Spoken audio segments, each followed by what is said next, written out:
Okay, so welcome to the second video. Now, I know the first video was quite long.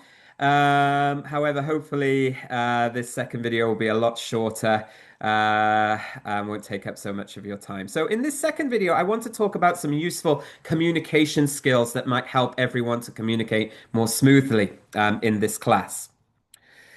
So, first of all, the first thing I want to mention is that I've been teaching this class for several years now, and one of the best things about this class is we usually have a very diverse group of students from many different countries. I think I've had like classes with more than like 15 different nationalities spread over pretty much every single continent. This is a really great thing that people can get to talk and meet people and discuss negotiation with people from all over the world. However, this also creates a challenge because this means we're going to have people from lots of different English proficiency levels and also different cultural backgrounds. And it's almost certain that everyone in this class is going to experience some communication difficulties at some point during the course. So, what I'd like you to do now is just pause the video and think about this question. Well, what do you think you can do to make sure that everyone in your groups, when we're doing negotiation tasks or group discussions, can communicate effectively and express their ideas as well as possible? Just pause the video, think about that question for a second. A minute or two, sorry. And then I'd like to introduce something that I think will be very useful for everyone in this class. Okay, so pause the video and think about this question for a minute or two.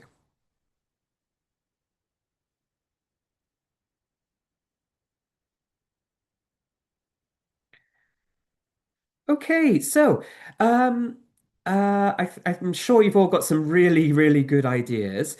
But one thing I would like to introduce to you, and something that I found that's helped people communicate much more smoothly and easily in this class, is a concept called ELF. I wonder if you know what this stands for. Now, ELF stands for English as Lingua Franca. Often also called like, English as a common language. Now, this is something that I research myself quite a lot in terms of like, English helping people from different cultural and language proficiency backgrounds communicate more easily in the classroom and also in business as well. And I found that this concept is really useful for helping people communicate more effectively. So, what does this mean? Well, first of all, here's another question, a couple of questions I would like you to think about. Again, how many native speakers of English do you think are there in the world today? This is a core question for ELF. And how many non-native speakers or users of English do you think are there in the world today? People who are using English but are not native speakers.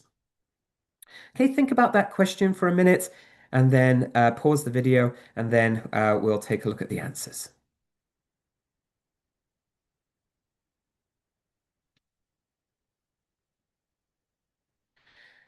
Okay, so let's take a look at the answers to these questions. So, according to research, in the world currently, there are 350 million native speakers of English or NESs. However, there are more than 2 billion people who are using non-native speakers who are using English in their lives for communication. Also, it's been researched that in today's more globalized world, that only 4% of all English conversations that happen around the world are conducted with exclusively with native speakers only. 96% of English conversations around the world involve at least one non-native speaker. And I think in our classroom, pretty much 100% of the conversations and discussions in our class will be held between non-native speakers of English. And again, this number is growing all the time. So, what does this mean? Well, this means that when you go out into the world and communicate in English, it's more than likely that you are going to be using English to communicate with a non-native speaker more than a native speaker. So, if you think about this, then if you're going to be communicating with non-native speakers more than native speakers, then using a native speaker model of English doesn't make much sense, does it? So the key point for ELF, the key idea of ELF is that rather than trying to speak like a native speaker, the goal of communication should be mutual intelligibility. Basically, this means that if you can understand each other, then that's enough.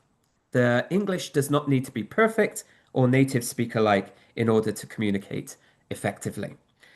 Now, in this class, I'm going to be introducing different concepts of ELF, and we're going to be talking about them to help you communicate more easily in culturally diverse situations.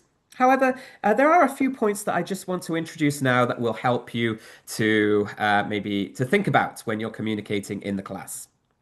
Now, the first thing to think about, look, we're going to have a vast array of different proficiency levels in this class.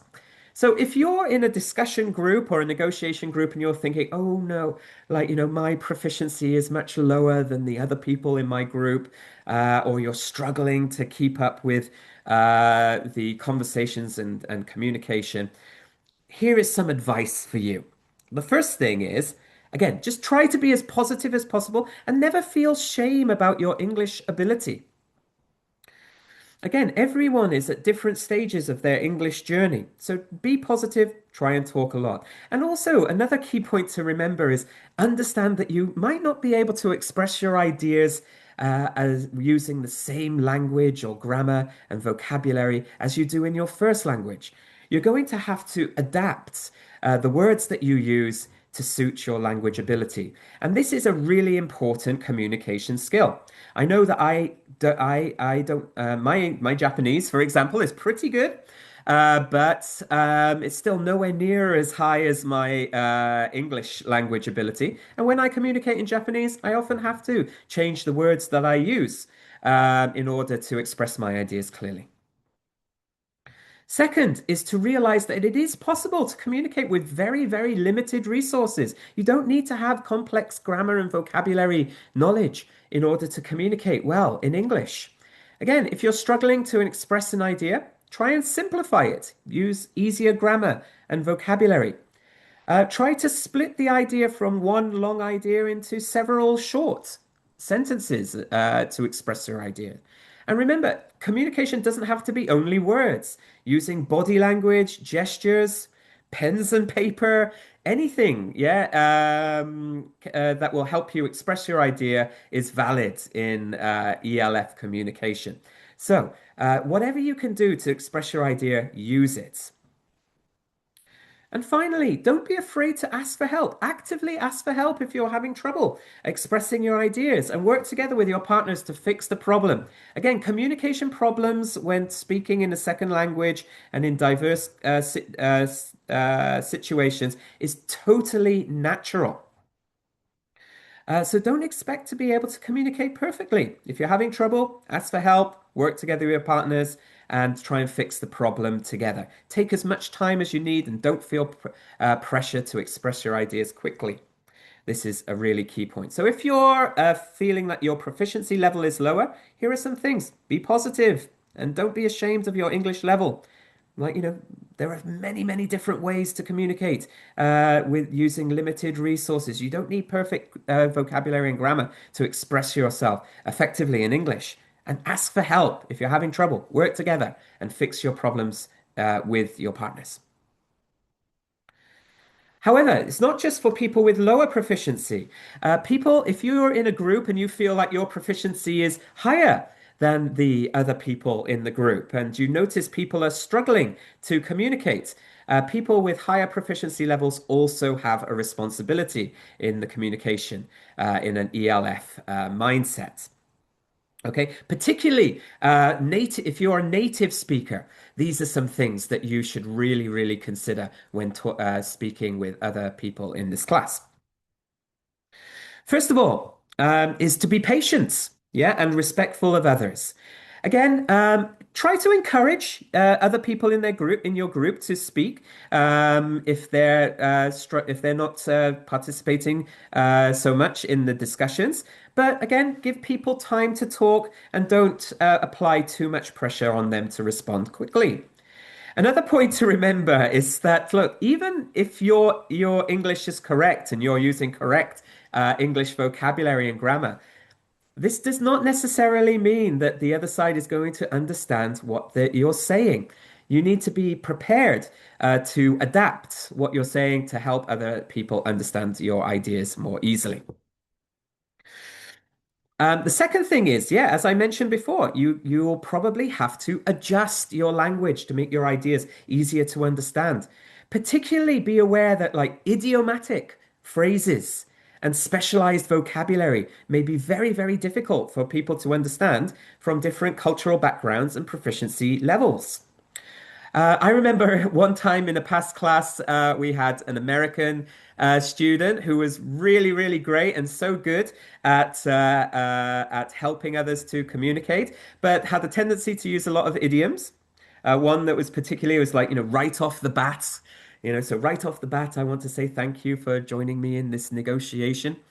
Again, right off the bat, would not just be difficult for many people to understand, but even native speakers who aren't American to understand. I believe it's a baseball idiom, which means, well, to start or something like that. So just be careful if you're of using idiomatic language in particular.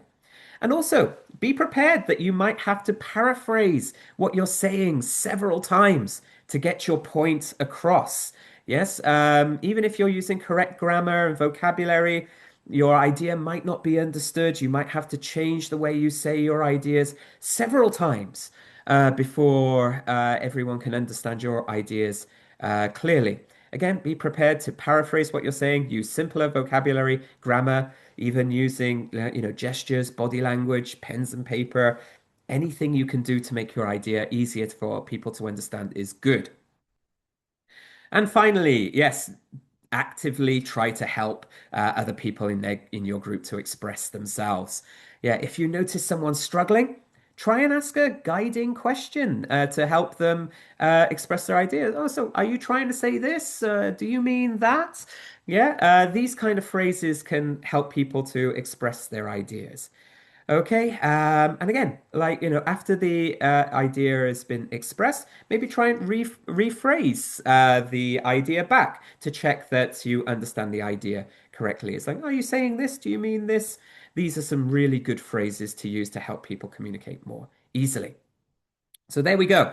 Again, just because your English may be higher than others in your group doesn't mean that you have no responsibility in the communication. In fact, you have a great responsibility in the communication. Remember, try to be patient and respectful, give people time to talk, and that realize that even if your English is correct, doesn't mean that people will understand you.